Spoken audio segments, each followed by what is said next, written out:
Shalom, selamat pagi Bapak Ibu, saudara-saudara yang kekasih dalam Kristus.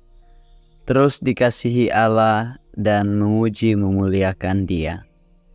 Kita berjumpa kembali dalam program Renungan Harian Toraya, edisi Selasa, 14 Mei 2024.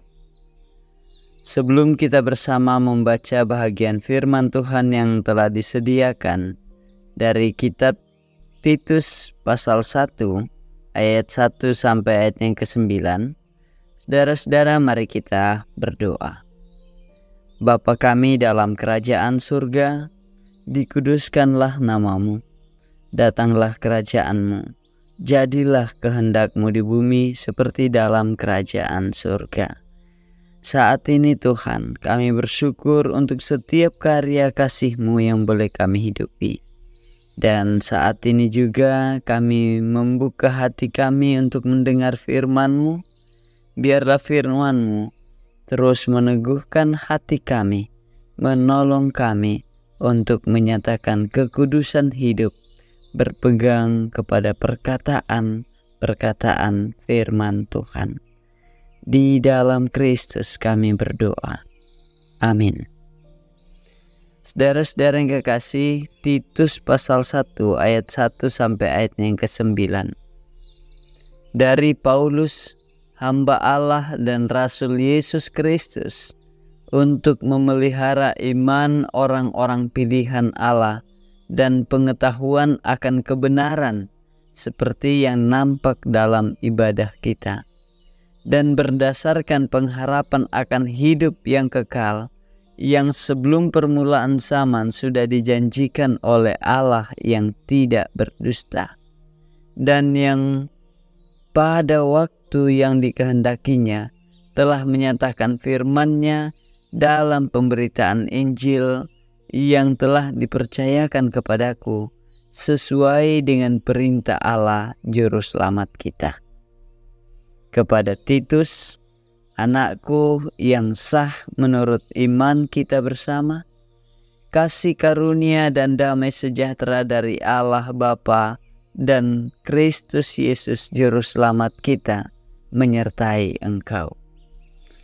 Aku telah meninggalkan engkau di Kreta dengan maksud ini, supaya engkau mengatur apa yang masih perlu diatur, dan supaya engkau menetapkan penatua-penatua di setiap kota seperti yang telah kupesankan kepadamu, yakni orang-orang yang tak bercacat, yang mempunyai hanya satu istri, yang anak-anaknya hidup beriman dan tidak dapat dituduh karena hidup tidak senonoh atau hidup tidak tertib.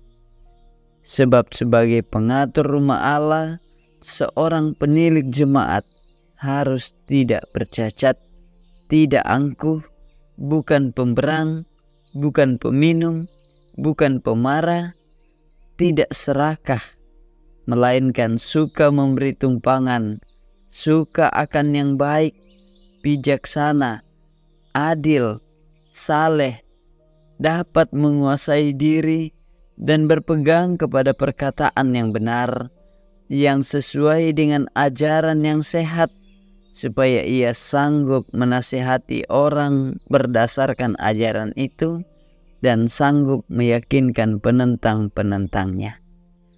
Demikian pembacaan kita. Terpujilah Kristus. Saudara-saudara, tema kita adalah berpegang kepada perkataan yang benar. Manda untoi kada manap. Seseorang dapat dipercaya karena perkataannya. Orang Toraja sering menyebut, ia tu tosipatu dikatapai, ia mutu toma akadatongan. Artinya, perkataan yang benar adalah perkataan yang punya dasar dan dapat dipertanggungjawabkan. Saudara-saudara, dalam pembacaan kita, Paulus menasihati Titus bahwa untuk melanjutkan pelayanannya, ia perlu mempersiapkan para pelayan, yakni para penatua yang akan mengangkat pelayanan di tengah-tengah jemaat. Kepada Titus, Paulus mengingatkan agar tetap berpegang kepada ajaran yang benar, baik yang diajarkannya, terlebih firman Tuhan. Paulus menegaskan agar Titus harus ketat dalam memilih mereka yang mengatur rumah Allah. Kriteria tersebut adalah orang-orang yang tak bercacat, yang mempunyai hanya satu istri, yang anak-anaknya hidup beriman, dan tidak dapat dituduh karena hidup tidak senonoh atau hidup tidak tertib. Namun seringkali dalam jemaat, ukuran menjadi pejabat gerejawi adalah mereka yang dikenal. Dalam masyarakat, mereka mempunyai kedudukan sosial, ekonomi, atau mungkin karena keturunan. Namun Paulus mengingatkan Titus agar jangan gegabah dalam memilih dan menetapkan pelayan Tuhan. Ukuran-ukuran tersebut di atas tidak menjadi syarat. Yang dibutuhkan dari seorang pelayan adalah ketulusan dan kemurnian hati untuk mengangkat pelayanan, dan tidak dengan motivasi untuk mendapatkan keuntungan. Seperti yang kita baca di ayat 8 sampai ayat yang ke-9. Pada bagian terakhir bacaan ini, saudara-saudara, Paulus menegaskan lagi bahwa dengan semua kriteria pelayan seperti itu, mereka dapat menasihati orang karena ia juga melakukannya.